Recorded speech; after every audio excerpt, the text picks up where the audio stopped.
Here we are. It is 25th of January 2022. Welcome. If you're watching this back or you're listening to this on a podcast, welcome. This is all about branding. This is me, your host Frank, here for another week. And for this week's start of the week, whatever you want to call it, we're going to be focusing on brand strategy and 8 brand strategy steps that aren't about creating a logo, values, or a purpose, which some people might think that's brand strategy. Me personally, I don't. But let's just shelve that for a second and talk about last week. Last week was just a bit of a creative one for me because that's the back end of my fortnightly content. But the week before was that first part of All About Branding. If you haven't listened to the first episode on the podcast or you haven't watched the first live stream, you can always go back and find that video to watch, that podcast to listen to, or even the content I put up on Instagram and LinkedIn that's associated with that topic that I covered a fortnight ago, 2 weeks ago, about how you can start off your brand and kickstart it off on the right foot in 2022, because we're here. It's nearly the end of the first month.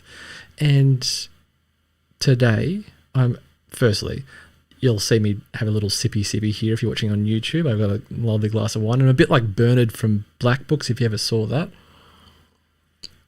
It's a bottle of wine I got from my mum for my birthday and Christmas, from a really, shout out as well here, to a really great vineyard in the Hunter Valley of New South Wales here in Australia called Scarborough, my favourite wine of all time. Anyway, that aside, here we want to focus about brand strategy, and whether or not you're a brand strategist or you're a branding identity designer, logo designer, some sort of creative that looks and that wants to get into branding, should I say, welcome. But if you're a business owner as well and you heard this term brand strategy and you're wondering what it means, how it could impact you, and what are the steps involved and all the things that come with the unknowns, this, I hope, will give you that clarity to be able to use it as a process of creating these captivating moments of connection from clarity with your consumers, which is all I talk about in terms of branding. So let's dive right in here for this next part of All About Branding. And look, if you followed me for a while now, you'll know I've had a little bit of a gripe with the term brand strategy. I dare not speak its name with my clients because I don't call myself a brand strategist. And it's not because I poo-poo the term or the practice of brand strategy. It's because I don't think a lot of people get brand strategy right for what it should be. There's a few people that I know that really do it quite well and do it their own way, obviously. But I found these steps to be something that I quite align with in terms of these 8 steps I'm going to cover here that make brand strategy in the process of branding makes sense. And it's really simple. It's not something that you need to be confused by. It can be hard to do, especially if you do it on your own and you're not a seasoned pro at this kind of stuff. But it's doable and it's really simple steps if you look at it on paper like we're going to go through. And you might want to read this a little bit more in detail. You can always find this article on my blog if it goes into the nuts and bolts of things. So I'm hopefully going to gloss over things a little bit here so it's not such a long video or a long podcast wherever you're consuming this. But for me, right off the bat, the difference between brand strategy and a brand identity is this, to me at least. So a brand strategy is about what you're going to be doing in 2022 and beyond. You might do this every year, or you might do it for the next 2 years and set out a plan to connect with a specific group of people or groups of people to buy into what you have to offer. It's, if you put it into a basketball analogy, because I put this into a basketball analogy before in an article, it's that game plan behind passing the basketball from your end of the court into Michael Jordan's hands and giving him the space to let him get that ball into the bucket. So your team scores time and time again to win the game and be known for that. The opposite to that is a brand identity is just that. It's an identity.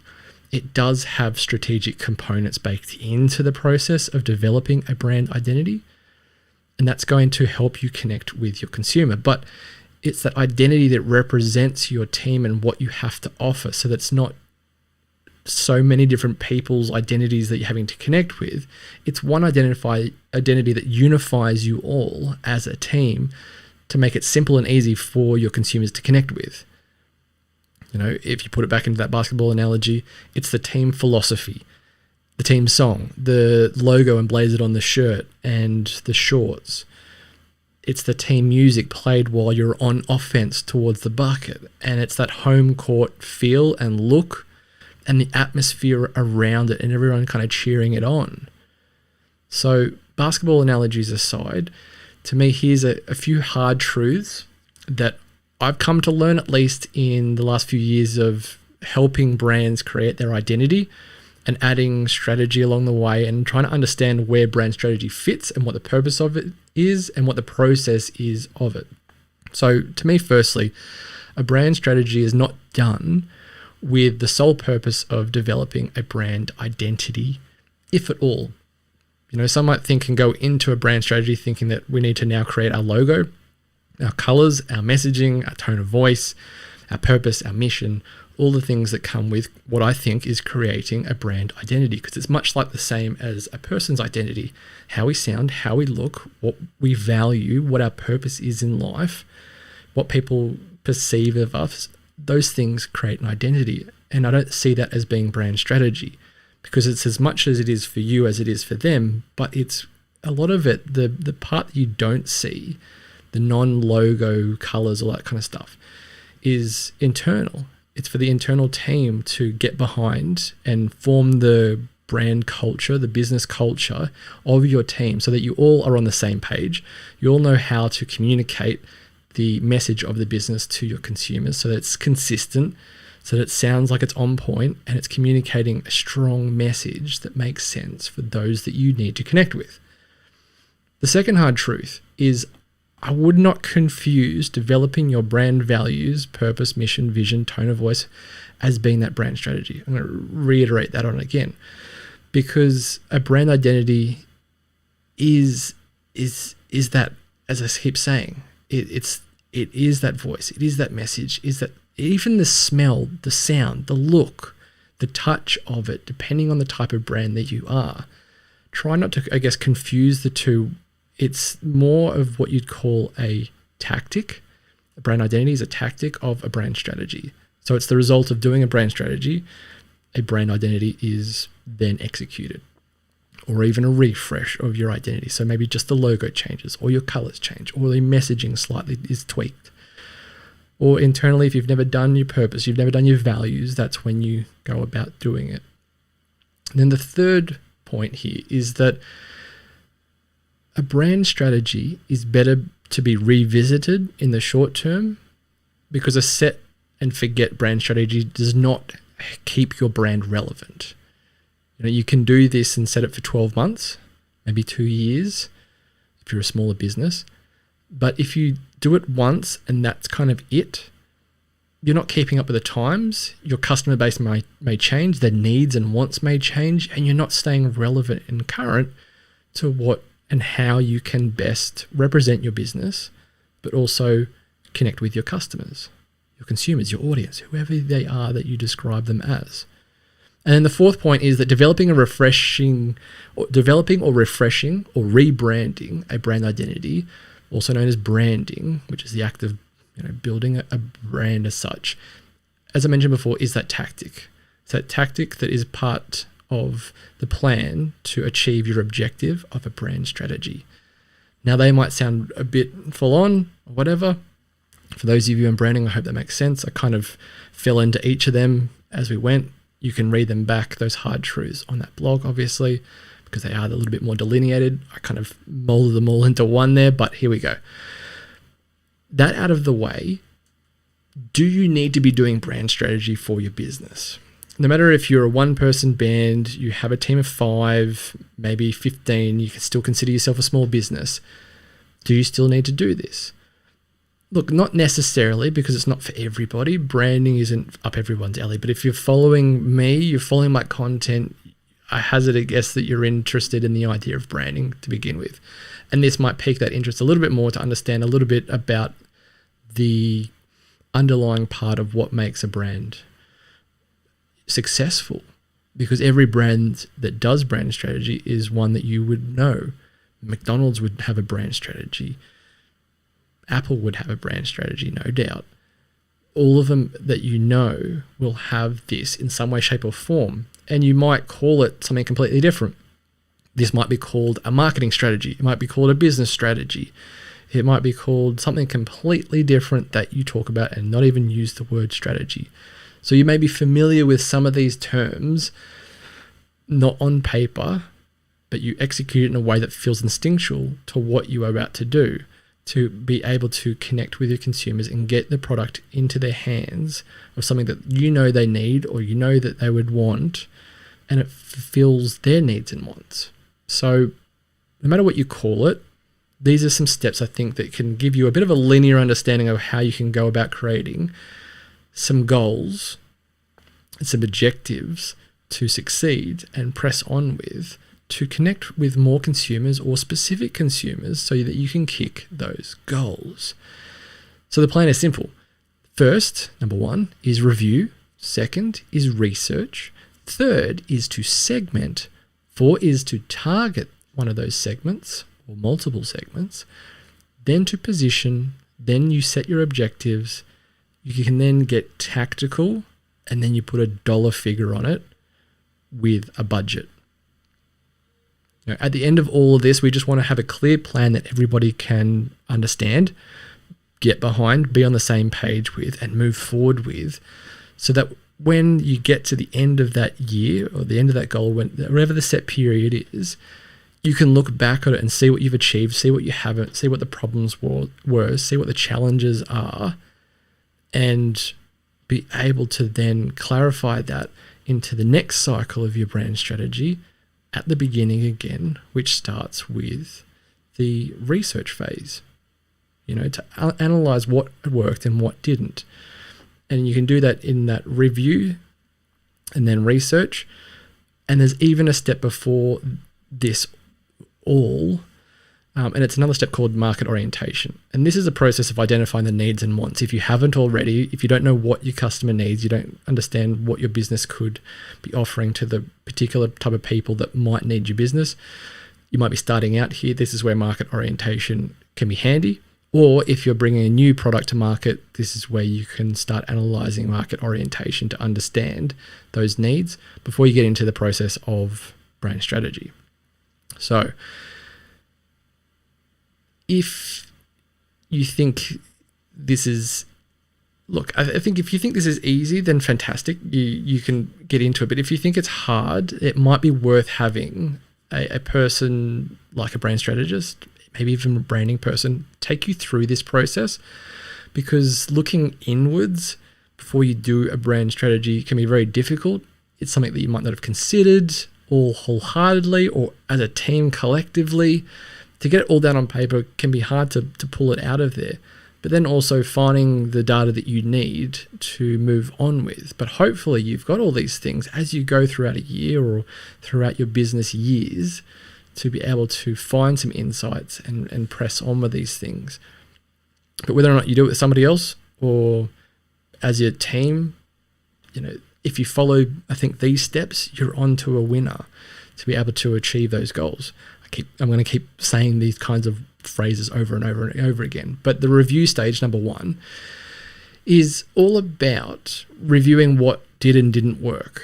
So from 2021, how did you go? What objectives did you not hit? What did you hit? Is there anything that you've learned of value that needs to be considered for this coming year or this year we're in? Could anything be done better or differently this year? And how are we tracking with things like brand awareness? Do people know us? Do enough people know us? How are our sales figures? How is referrals going? How's our lead gen, pipeline and funnel, however you want to describe it, going? What does our market share look like? What is the general consumer sentiment around our business, our brand, our team? And you can do that from looking at testimonials and reviews and things like that. So that's the review stage. And it's just asking yourself some simple questions to see how things have gone. Now, this might be your first year and you might not be able to do this review stage, which is where the second step Number 2, research comes into the fold. Now, to do research it can be tricky. It can be a bit laborious, depends on how you go about it and what kind of data points that you need. But this is essentially brand tracking, and you want to track your brand throughout a whole year to really see where you are at. And you're going to do the same thing with your business sales figures and all the rest of it. And that forms part of this too, to see what did and what didn't work. And it can be split into a couple of different types of data points that you're looking to research here. One is quantitative, which is your sales figures, your click-through rates, your social engagement, things like that. Or it can be qualitative data, which is consumer testimonials, interviews, surveys that you might do. But the purpose of finding this data is to find that potential outlier, or that things that signal what is or isn't working, so that you can set out a plan to rectify these problems or create better outcomes. Additionally, you can create research that is based on what others are out there doing, to find some inspiration or innovate and improve or refresh and adapt to the market.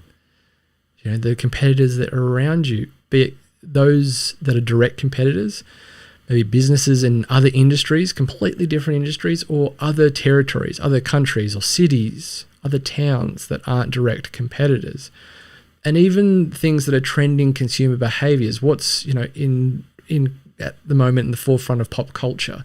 Can we tap into something there that is identifying a need that our consumers are really interested in at the moment, that we can make part of what we either deliver as a brand in terms of an offering, or how we communicate with our consumers based on that kind of sentiment and that mindset that people are in. We've all been through a pandemic at the moment, and moods are changing, and we kind of need to be aware of these things and how needs are shifting. And this research and this data can bring some of these to light. Look, at the end of the day, some of this might be really obvious, but sometimes just getting this all down on paper might be the thing that you just need to go, okay, well, that's interesting, and just circle the things that you think are going to be relevant in the next steps of your brand strategy. You might refer back to these data points as well. You might not think they're all that relevant to begin with, but later down the track, you might find some relevance. I'm going to take a little sippy of my lovely wine. And the next part to this is segmentation. Big word, big fearful word, segmentation. How do I segment? Now, market segmentation is about, it's not about segmenting the different parts of different competitors or different offerings and things like that. It's not about that. Segmentation in terms of marketing or brand strategy, or whatever you want to call it, is about dividing the available market, the consumers that would potentially buy your product or service or connect with you as an audience, into potential consumers, which is the market. The ones that are available at your feet, basically. It's not about segmenting, the different parts or people of your business either. And as I said before, not about segmenting your competitors into different groups. So to segment basically is to split up all the potential customers you have into key groups that are relevant to your brand's offering. Now, the way that you can do that is in 4 different types of ways. I think there's probably more, but I think these ones cover off a pretty good gamut of things, and you can bucket them into something that ticks off all of these 4, or you might cluster them in a couple of the things, whatever it might be, without confusing the hell out of you. The first one is behavioral categories. So what makes them buy and the steps that they take to buy.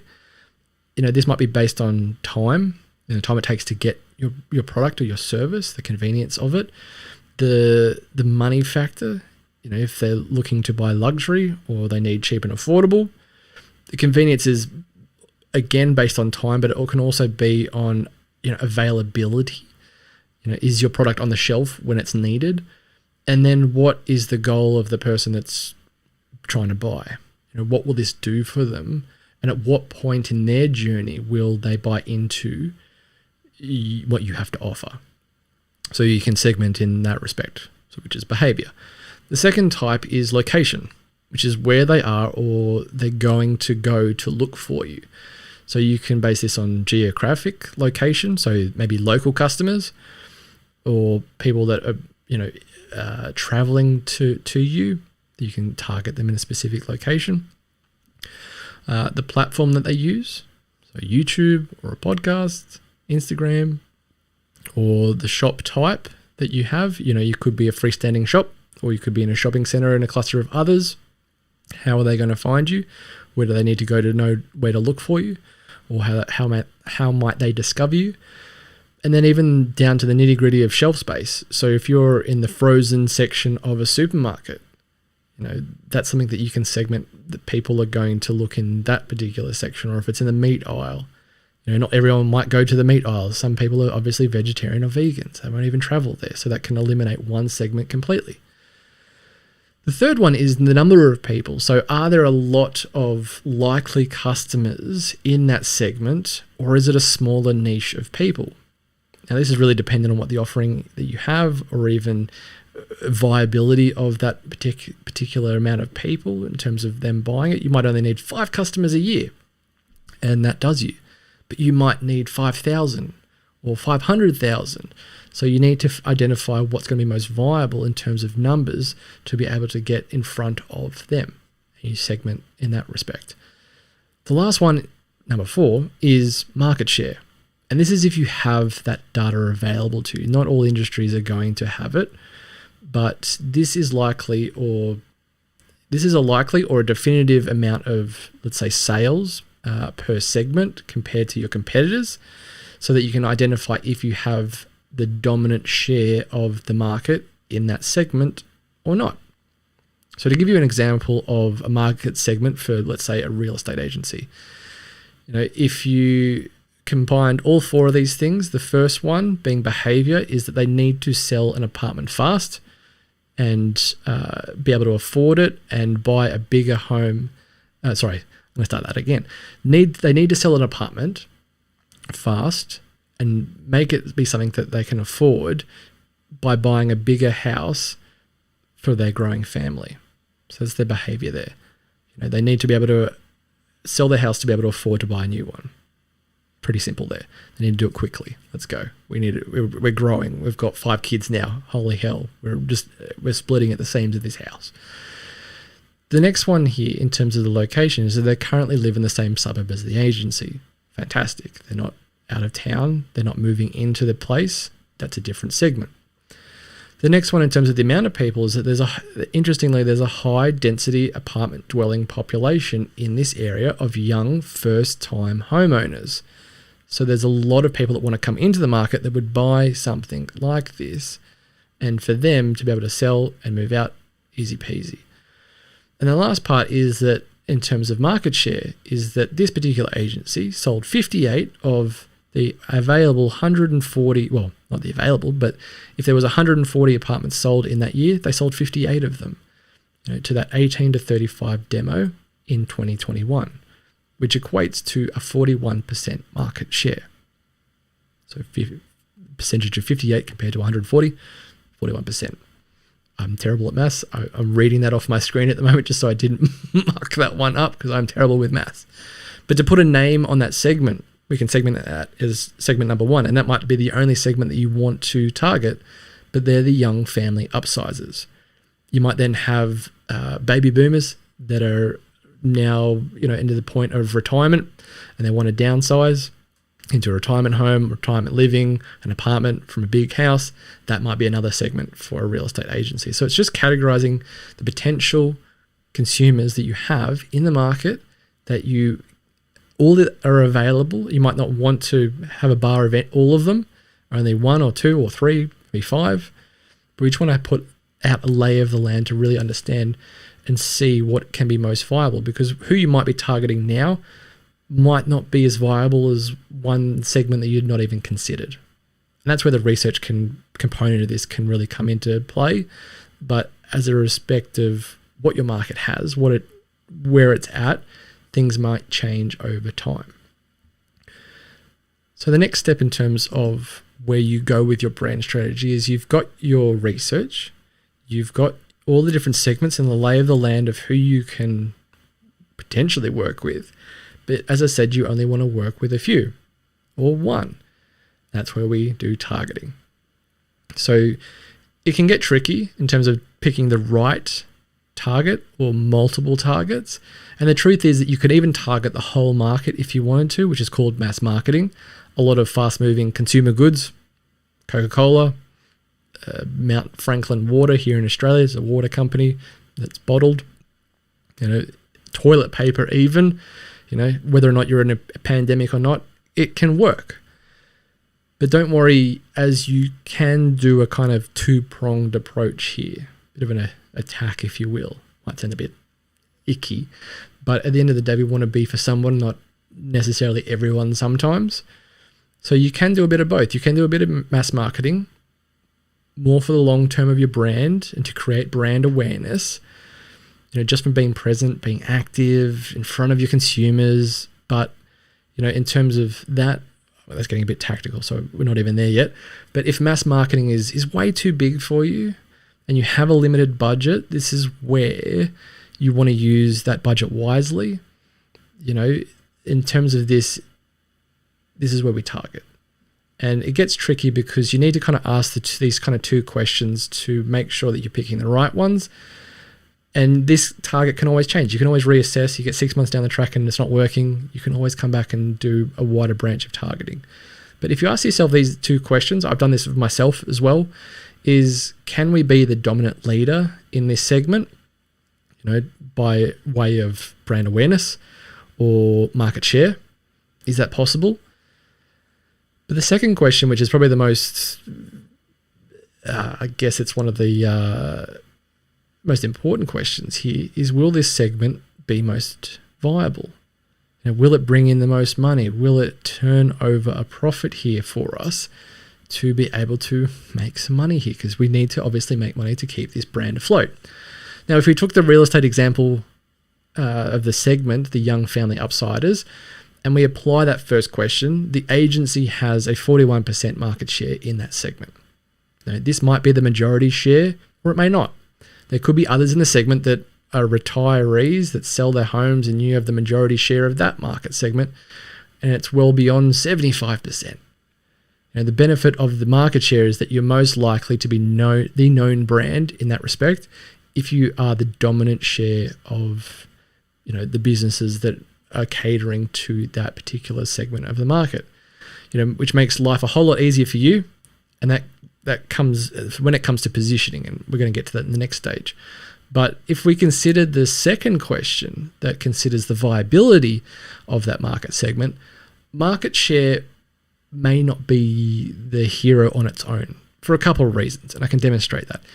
The first is that if your segments have the smallest comparative market share, but the segment has brought in 80% of your revenue, this should send off, some real alarm bells for what you should be doing next. Target them, to bump up that share with an objective of increased sales. So you can bump up that market share because they're 80% of your revenue. It's that 80-20 rule, the Pareto principle. Google that. I'm not going to explain it because it's really hard to explain. But let's say for point 2 here, let's say you have a high market share and you're the most convenient option for your consumers. If that segment only has a small pool of potential consumers, you need to assess if this is viable based on the price that they're willing to pay, or even repeat business if that's possible. Because if it's not enough, the sensible decision here is to target elsewhere. So I hope that makes sense. Rewind that if you need to, or read the article, because I think in terms of that, it might look great on paper in terms of market share and it being really convenient, being local and all the rest of it. But if there's not enough people coming in the door and you're not setting a price that's viable to your business to stay afloat, it doesn't make sense, obviously. So this is where we then move into positioning. So we've got our target and we want to be able to get in front of the eyes of those targets so that you create that brand awareness. You can improve your market share. You can be present and available when needed to those consumers that you're about to target. So when it comes to positioning, as I said at the start of this, make this as simple as possible, because it's about asking yourself this one question: what are you going to be most known for? And this is something I talked about in the last episode of All About Branding. What are you going to be most known for in relation to your competitors, to your competition, to be thought of when your offer is needed? Ask yourself that question. And let's break this down, because it's a bit of a hard one to kind of understand, I guess, here. What you're going to be known for. Is it your brand colors, your customer service experience? Is it going to be the meeting? Is it going to be meeting the expectations of your consumers consistently? You know, if you go get a haircut, are they going to get the same haircut every time? Because I know when I go to a barber, if I don't get the same haircut every time, I'm like, where was that? Or I go to my favorite juice place and it tastes slightly different. You're like, you want those expectations to be met consistently, if not better every time. Another one is that you are known for the faces of your brand. You know, think of Steve Jobs and Apple, or Elon Musk and Tesla. It could be the packaging, the Nike orange boxes that their shoes come in. I think they still do that. The shape of your product, like a Corona bottle, or the smells, the sounds, the touches, the feelings that are invoked when they engage with your brand, when they have those captivating moments of connection with your brand. The second part to the question, in relation to the competition, is if you're the purple brand and the rest are either red, or no other competitor in the market in your target segment is aware of any other brands that are purple, you're differentiating yourself in relation to the rest to be known as the purple brand. It's easier. It's a really easy association that people can have, especially when color is the quickest thing that we notice. It's like 0.3 of a second or something crazy like that, that our eyes are caught immediately. Before we read the copy, before we see the logo, anything like that, even the face of the person. So it's when consumers compare you to others or to the offering, if it's similar. You know, if you offer something that is completely different than anyone else out there, then again, that's differentiating. But for example, if we have two major supermarkets, and I'm going to give you the example of Australia here because our leading supermarkets are Woolworths and Coles. One uses green, one uses red. It's as simple as that. The offering is pretty damn simple. The simple differentiation for those two brands is to have their consumers know which one they're going to and which one they're in.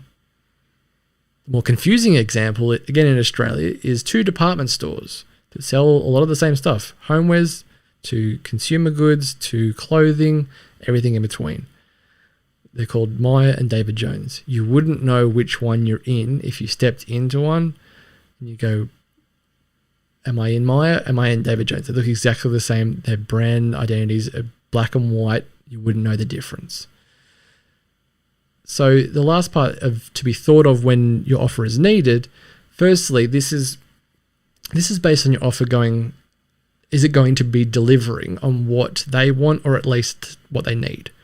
And then can you deliver it?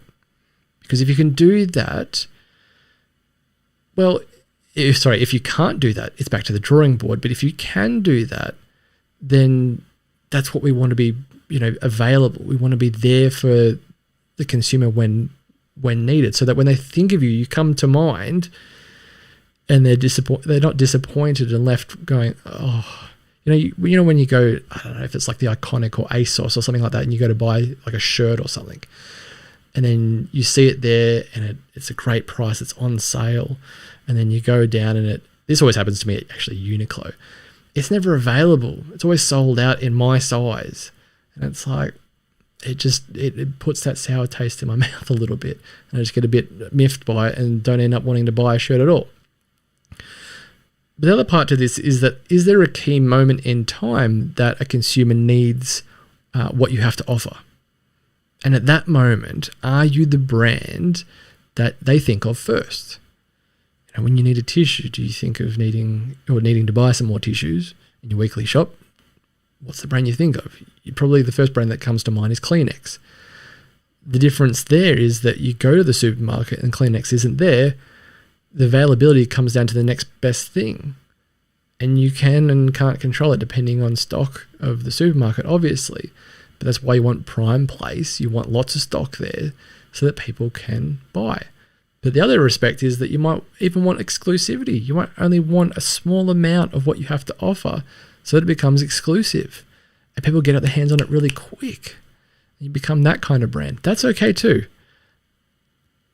But it's that moment of where, you're meeting their objective, you're meeting your objective of what comes next is identifying what moment it is that you need to connect with your consumers so that they think of you, they need or want you, and you're targeting the right person in that respect. So that way you can then set some objectives to be able to occupy that space in their minds and do it purposefully, obviously. And this is where brand strategy gets really, really beneficial. All you need to do in terms of positioning here is just to occupy. The best example I've got here is Mark Ritson. It says occupy at least 1, 2, maybe 3 brain cells at most so they can remember you, and give them simple things that you can be remembered by and position into that. How you do that is going to be based on your tactics and what objectives you want to set. We're going to get into that in a second, but it's grounded in those things. So that question again, what are you going to be known for most in relation to the competition to be thought of when your offer is needed? Come back to that question every time. Now, let's get not tactical, let's get objective here, not subjective, because this is what happens a lot in branding is we feel this is what we think we need kind of thing, gut feelings and all the rest of it. But if you look at this whole process, it's not about what you think it is, it's all based on your consumer. And so these objectives we need to set in terms of your strategy here is effectively to know whether or not you've won the war, or at least are you getting closer to it. I've got a buddy of mine that has been in battle and conflict situations and has used strategy in that way and now translates it into the way he helps brands create their strategies. And it's whether or not you know your key goals here. If you don't know that, then it's kind of like you just throwing stones and hoping something, hits. So how do we know we're getting closer to it? This isn't necessarily the number of sales or the revenue that you hope to make. That can be reserved for your business forecasting, but it can become as a result of hitting an objective. So some types of objectives that you could potentially set here to measure your success might be increased awareness of your product or your brand or your team or you as an individual, maybe as a personal brand or as a coach, speaker, that kind of thing. Or for consumers to think of you first over your potential competition. You could have an increase in consumers choosing you. So that's kind of the next kind of step there of consumers thinking of you if they then actually choose you. And then if there's repeat business, that could be another objective to try and get more people back in the door for repeat business, because once they've had a great experience, they're going to be more likely to want to come back, you'd hope. And that happens a lot of the time if you offer a great brand experience. So it might be looking at how can we create a better experience that gets people coming back in the door. And then the last one, it could be based on referrals. How are people then advocating for our business? What incentive could we give for them to talk about us to others and to share what we have? Sometimes it might be incentivized, sometimes it might be organic, and you just give them a really great experience to the point where they just want to share and tell others about it, either on social media or either just face-to-face over the phone saying, I went to this great restaurant, or I picked this great wine like I did at the start of this, and I'm telling you people that are listening to this or watching this on YouTube about the Scarborough wine that I'm drinking. Speaking of which, I need to have a little sippy.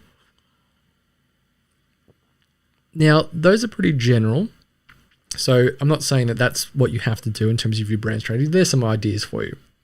They're pretty broad. But in terms of your objectives, there's a great way to kind of remember this, and they're called SMART goals. Specific, measurable, attainable, relevant, and time-based. SMART goals. So in terms of these objectives, I think set maybe 1 to 2, maybe 3 at most per segment. This is why you want to keep it small. That differ from the objectives that you might set for others. So for one segment, you might have 1 to 2, maybe 3 at most objectives for that one particular segment that you're targeting, and then one for a different target. Don't go crazy and just have a laundry list of objectives, because one of the parts of the SMART goals is that it's attainable, that you can actually achieve this, because you don't want to get to the end of the year and go, well, we only tick 1 of 10.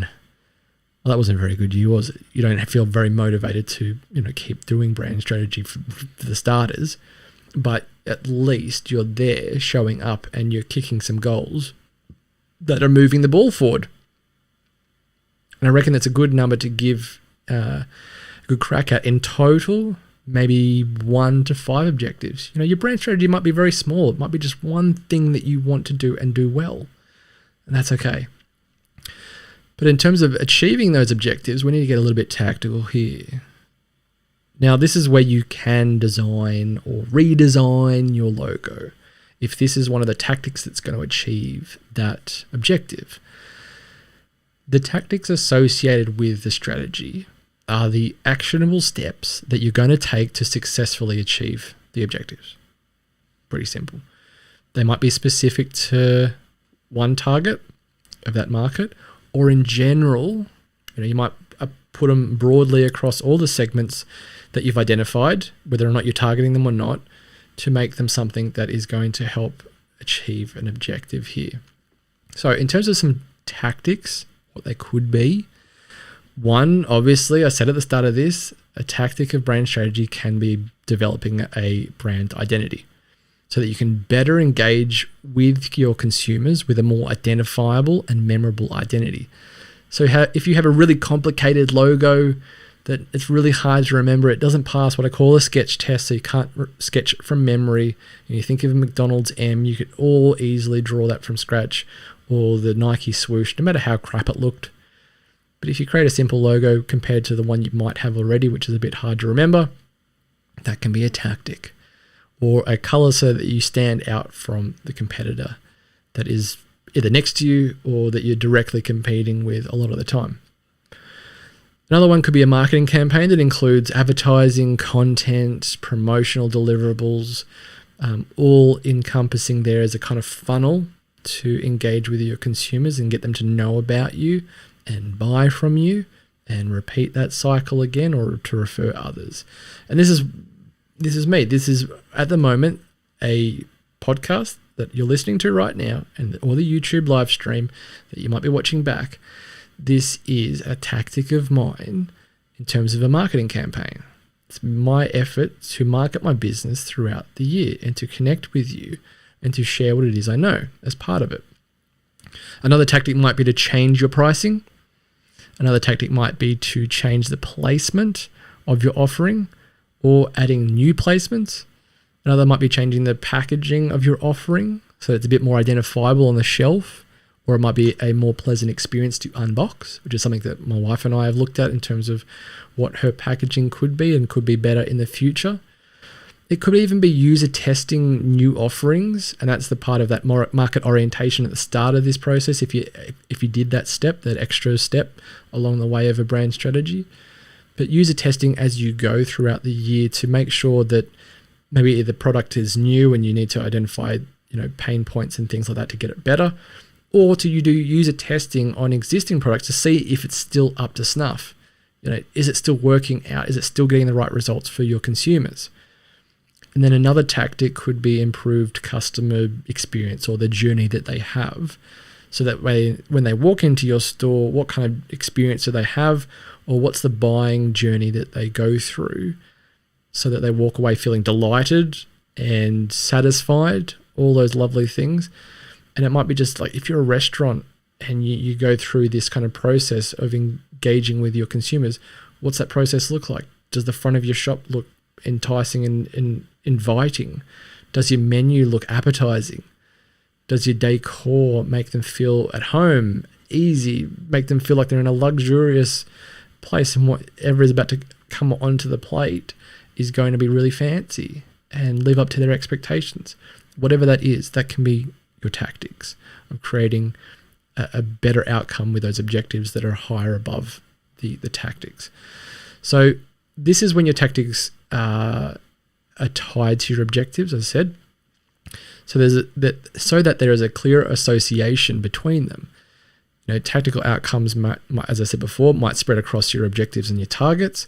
But if you're unsure of what tactics will help, I think if you at least follow the 4 Ps of marketing, which was coined as the marketing mix, the 4 Ps marketing mix by Kotler and McCarthy.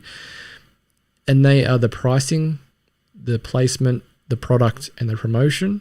If they are your crux of what your tactics are in terms of your brand/marketing strategy here, you're onto a winner there. And I think it'll give you a right starting point to get you on the right foot of making sure that your tactics are going to help you achieve those objectives.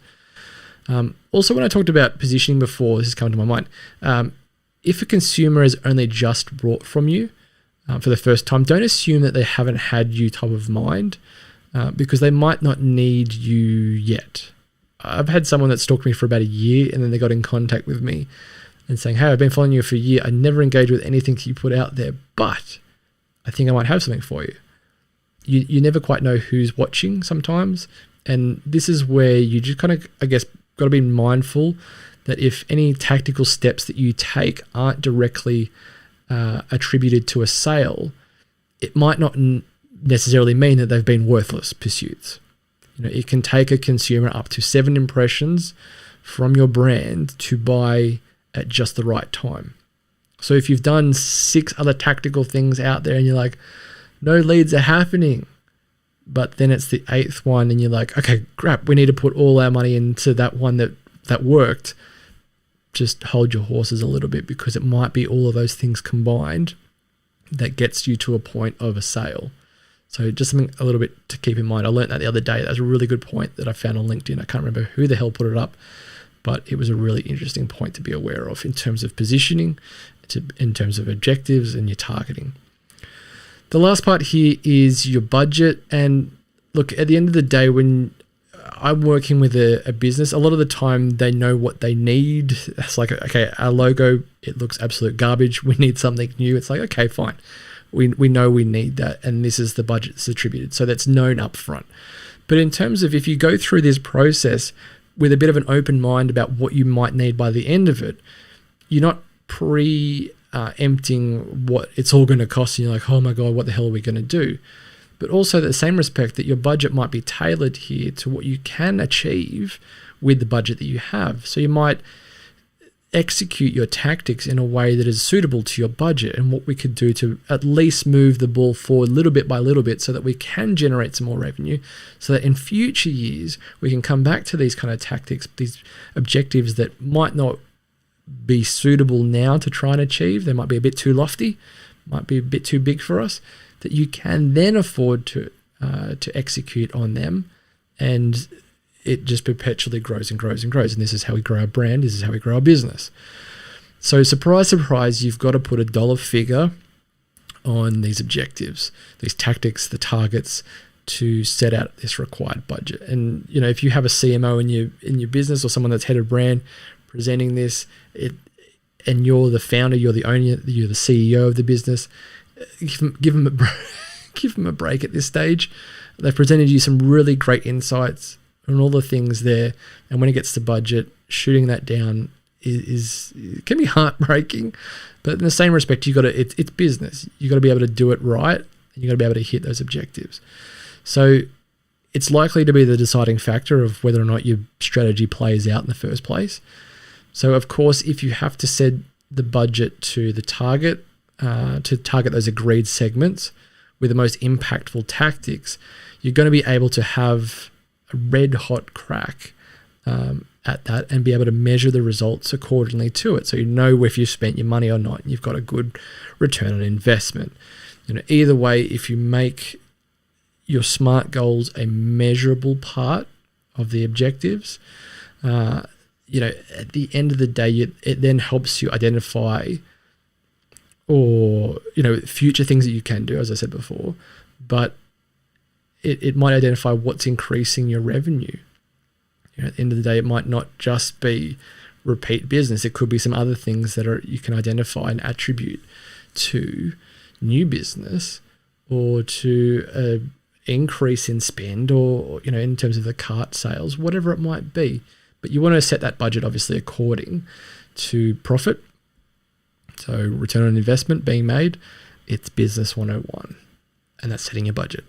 So there are the 8 steps in motion.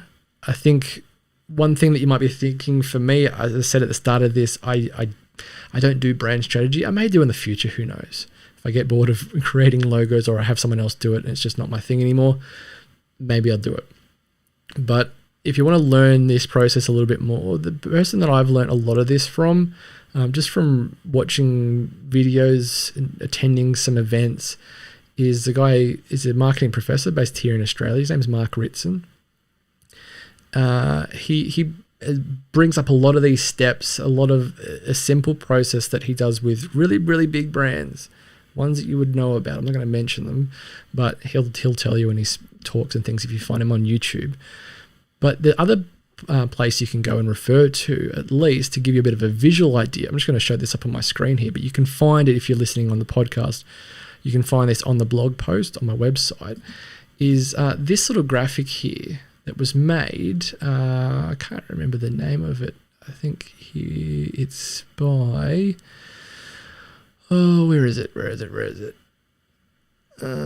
I read it? No, it's too small on my screen. I can't read it off the top of my head. You can find it on the blog who it's by. But it's called Marketing Land, and it's the goal there is to get to Brand Beach. I'm going to the beach tomorrow, actually. I'm quite looking forward to it. But many businesses, as the diagram explains, starts from the product, and then they work on the promotion, how we're going to promote it, and then they hope that people will just buy, and everybody's happy living on Brand Beach. But there's a few different islands that come before it. The first there is Diagnosis Island, and then there's Strategy Island, then there's Execution. So if you look up at the Diagnosis Island, it starts at market orientation in terms of this process, and then you go into review of what has and hasn't worked in the middle of that, and then into market research, and then into your segmentation, and then into targeting, then positioning, and that's your strategy there. Those middle parts are deemed as your strategy. The execution part is those 4 P's of marketing: price, place, product, and promotion. That is what gets you tactical in terms of your execution, setting your objectives, creating your tactics, and then executing on it to get you to the lovely Brand Beach. I think that's a really great graphic. Hats off to the people that made it. Again, you can find who made it on my blog there. But that's a good little reference point to refer back to. I'm a visual person. I learn visually, and that really helped me kind of paint a picture of the steps kind of involved, and it's a nice little graphic there to refer to. But yeah, Mark Ritson combined with Marketing Land, I think is a good place to find out a little bit more about these steps and how it can impact your brand, your business. But in terms of this is, how long have we been going here for? Let's have a look. It doesn't even say on my thing. It doesn't even say on my stream. I think it's nearly been an hour. Yeah, just under an hour. Thanks for sticking with me here. I'm going to take one little sip of wine here before I finish up. If you're watching this back on YouTube, hit the subscribe button. I don't have many on there. I'm going to be perfectly honest with you. You can see it. It says about 60 something. Love if you were to be a subscriber. Add a comment there. Add a question if you have any there. If you listen to this on the All About Branding podcast, thanks for listening. Leave a like. I don't know if you can do that. No, you can leave a review or a testimonial in there to add your feedback. You can send me a question on Instagram or on LinkedIn. You can find all those details in the show notes of both the YouTube stream here and on the podcast. But until the next fortnight, I'm going to be talking about a whole different topic all about branding, and it's going to be something that I'm going to leave and tease you until end of next week. So follow along with me on Instagram and LinkedIn, and we'll see you in the next fortnight. Give Brand Strategy a go. I recommend it, and I'll see you in 2 weeks' time. Bye!